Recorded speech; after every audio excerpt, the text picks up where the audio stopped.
Bismillahirrahmanirrahim. Assalamualaikum warahmatullahi wabarakatuh. Selamat pagi, salam sejahtera untuk kita semua.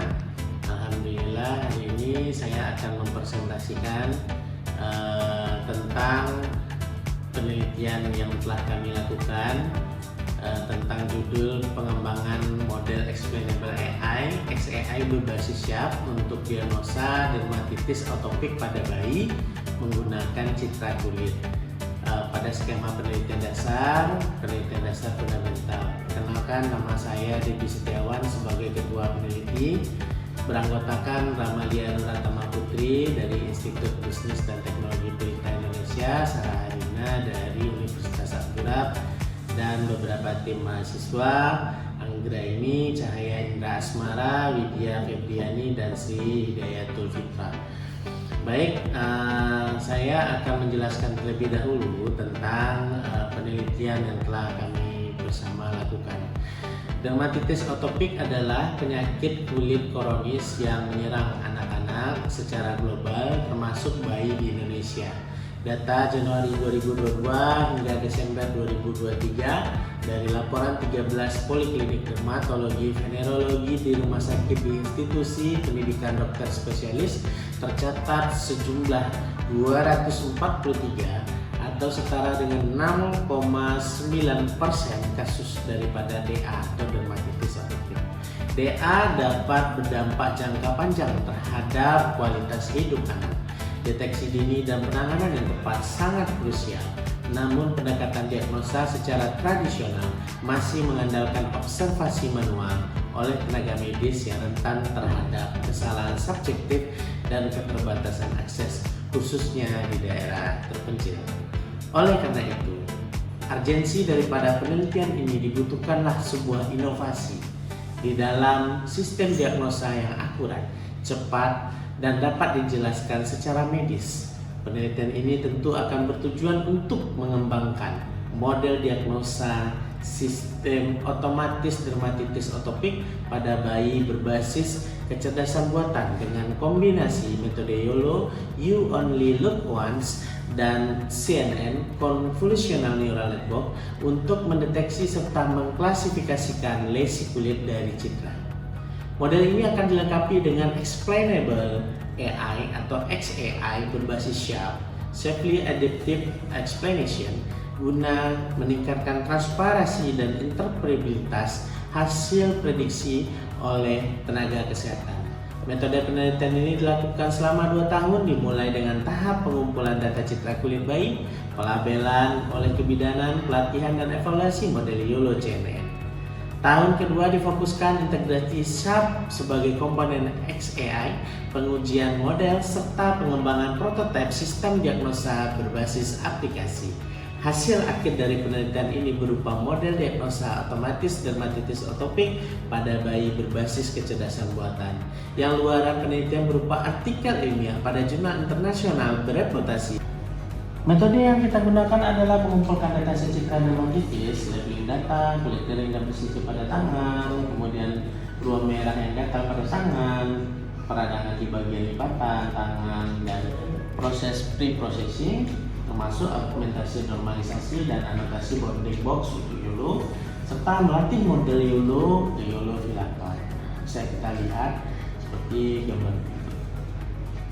Kemudian setelah kita lakukan proses evaluasi, maka proses ke-6 adalah melakukan yang namanya proses dataset dermatitis pada bayi. Kita labelkan nanti ringan dia kondisinya, sedang ataupun berat. Nah, detection performa with YOLO itu penelitian ini menggunakan dataset citra klinis yang berisi beragam manifestasi lesi kulit pada anak. Dataset tersebut diperoleh dari dokumentasi visual dan dengan variasi lokasi anatomi tangan, lengan, kaki, dan mata tubuh. Nah, kondisi pencahayaan serta di tingkat keparahan yang berbeda. Untuk memfasilitasi proses pelatihan dan evaluasi model deep learning, setiap citra telah diberikan anotasi berupa bounding box yang menandai area lesi, disertai label kategori 0, 1, dan 2. Nah, dan 0, ada 1, dan ada 2. Di mana sebagai penanda tingkat keparahan mulai dari normal hingga kondisi yang berat.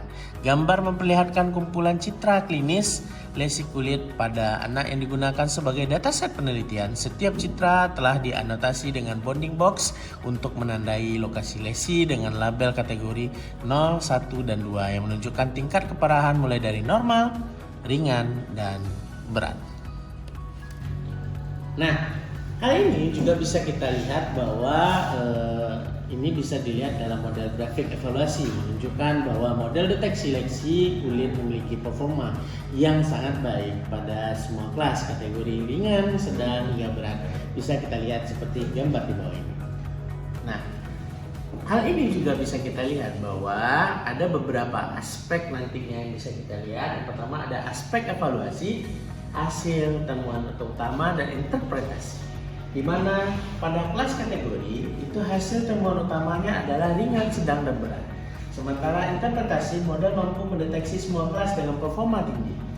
Kurva recall dan confidence itu bisa kita lihat bahwa recall tetap tinggi hingga ambang kepercayaan 0,8, kemudian menurun signifikan. Nah, kemudian interpretasinya menunjukkan sensitivitas model sangat baik pada berbagai ambang kepercayaan.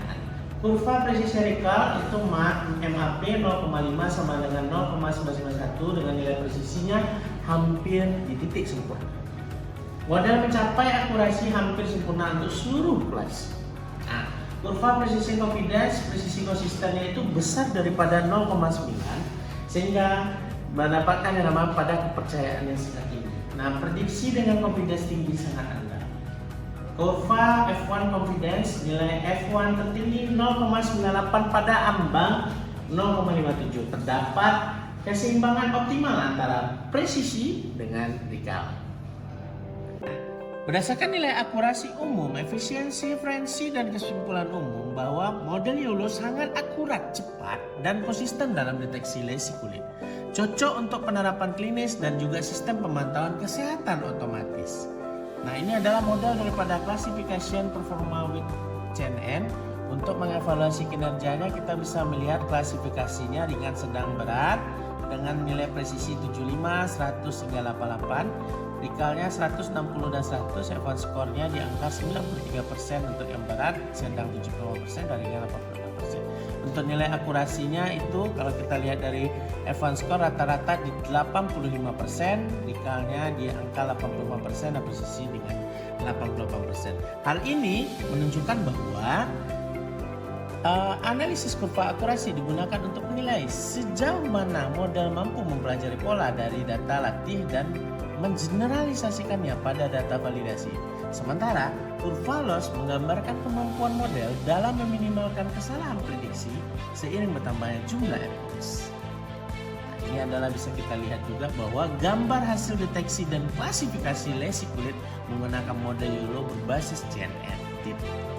Gambar prediksi menunjukkan hasil deteksi dan klasifikasi lesi kulit, di mana di sana bisa kita lihat bahwa sudah nampak bahwa sedang, ringan, dan berat itu sudah memang benar-benar akan dengan baik. Nah, sehingga terbonding dengan baik, sehingga bahwa bisa kita lihat bahwa tetapi dalam segmentasi berbasis objek dengan tingkat keakuratan yang tinggi sehingga relevan untuk mendukung aplikasi klinis dalam mendiagnosis tingkat keparahan dermatitis pada anak. Kesimpulan dari penelitian ini adalah integrasi model, kombinasi YOLO, deteksi lesi, dan CNN, klasifikasi tingkat keparahan membentuk solusi dua tahap yang efektif dan efisien.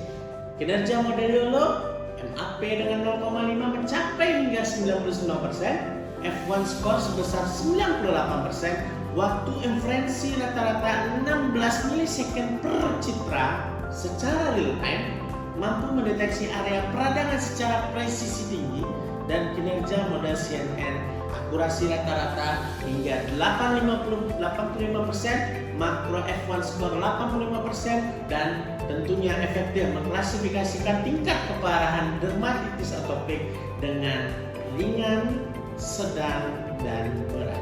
Kontribusi dan implikasi dari penelitian ini adalah menunjukkan potensi AI sebagai salah satu alat bantu diagnosis klinis yang handal mendukung pengembangan sistem kesehatan digital yang adaptif dan aplikatif serta relevan untuk pelayanan kesehatan anak, khususnya di wilayah dengan keterbatasan tenaga medis spesialis. Kami mengucapkan ribuan terima kasih kepada anggota peneliti, tim peneliti, mahasiswa, dosen, serta Dr. Desi yang sudah banyak berkontribusi dalam penelitian ini. Dan tentunya kami mengucapkan ribuan jutaan terima kasih kepada Direktorat Penelitian dan Pengabdian kepada Masyarakat, Kementerian Pendidikan, Kebudayaan, Sains dan Teknologi Kemdiktisendtek yang telah memberikan dukungan pendanaan melalui skema penelitian dasar fundamental tahun 2025 dengan nomor kontrak 138-DT.0,5.00/PL/2025. Terima kasih. Saya Devi Setiawan, dosen Universitas Abdurrahman, pamit dan undur diri dulu. Assalamualaikum warahmatullahi wabarakatuh.